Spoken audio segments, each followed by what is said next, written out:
আল্লাহ তুমি সব কিচ্ছু জানো, হে আমার প্রভু তুমি আমাকে মাফ করে দাও।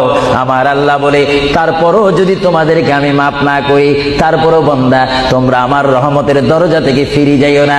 আমি তোমাদেরকে হুকুম দিচ্ছি, ওয়ালাউ আন্নাহুম ইয যালামু আনফুসাহুম জাউকা, বান্দারে যদি গুনাহ করে ফেলো আমার রহমত থেকে মুখ ফিরে তুমি চলে যাইও না।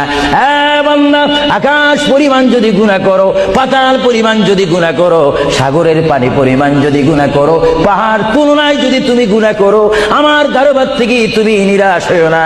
বান্দা, আমি তোমাকে একটি রাস্তা পাঠাই দিচ্ছি, একটি পথ তোমাকে আমি দেখাই দিচ্ছি। সেই পথটি কোন পথ তোমরা জানো?